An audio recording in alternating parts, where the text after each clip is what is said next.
since we first showed the game, we've definitely done some, shuffling in the game system side. It's sort of the main game flow of, kind of combat hasn't changed in a substantial way, but sort of the underlying RPG systems have grown, actually.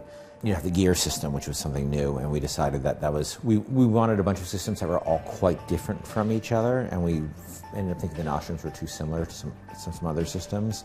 So the gear system is fun because it's sort of this mutually exclusive, choices that you have to make, these small choices that you have to make that are really interesting. What am I going to use for my head slot, but I can't have both of these. And the vigor system grew and got richer.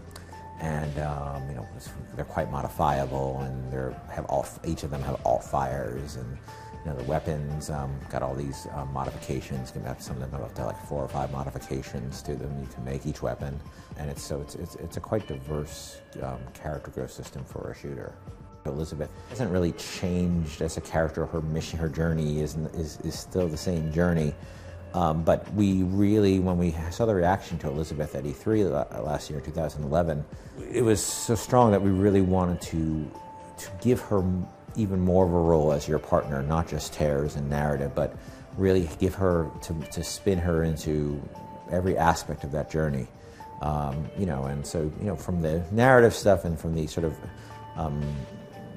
environmental stuff that she she's always aware in the world, always present, and always observing things and paying attention to things and commenting on things and looking at things, interacting with things.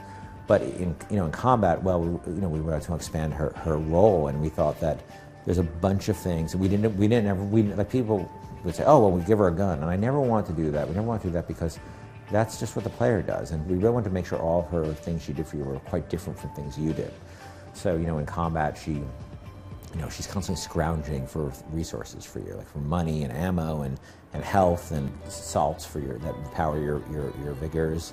And, and she's sort of scrounging, and oftentimes in clutch moments, she'll hook you up with just what you need. And I think that also makes a bond between the player and Elizabeth, that she feels that she's not just along for the ride. In terms of what stayed the same between the games, I think, the core loop of amazing environment, detailed environment, and improvisational combat with a ton of tools, with a large tool set, is very similar to the first game. We've changed all new tools and all new environments and all that stuff, but but those themes will remain very much the same. And then there were certain things that just worked, like for instance, the quest sound and when you run it, when your health is low, there's a heartbeat sound, which is exactly the same sound from Bioshock 1, just because those live in the meta space as well, and so players are already conditioned, and Bioshock players especially, to understand what those things mean, and we worked really hard to get those right in the first game. So we're like, why reinvent the wheel here? Very much love, that part of Bioshock that with the little sisters, but we felt we had sort of, and the problem with it was sort of the same choice 22 times over. It was still, I thought, it was still a powerful component of the game.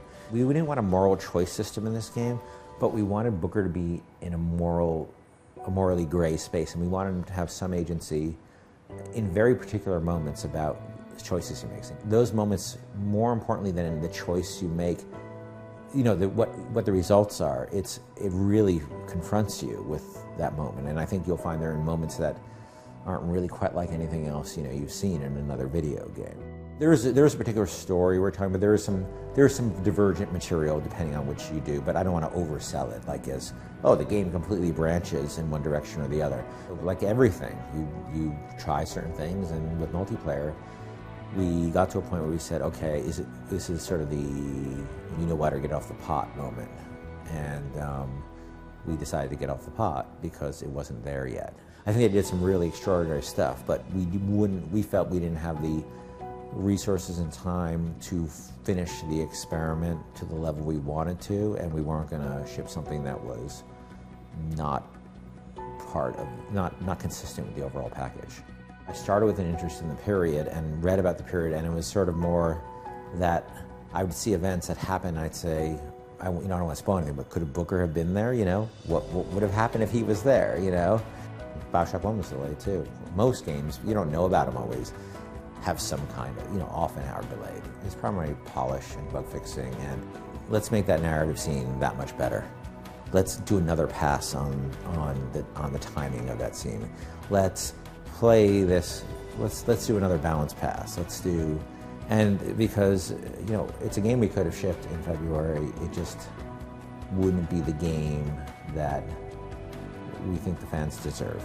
One thing that Infinite is intended to demonstrate is that BioShock doesn't mean a place. It means a lot of other things. When we announced it to the press, the fans, I think they were at the beginning a little confused, because usually we think of a sequel as, as a very sort of straightforward definition of these annualized sequels. We knew that wasn't going to be that. We knew we basically had to start from scratch in a lot of areas, but it still had to be a BioShock game, and that was a really interesting challenge.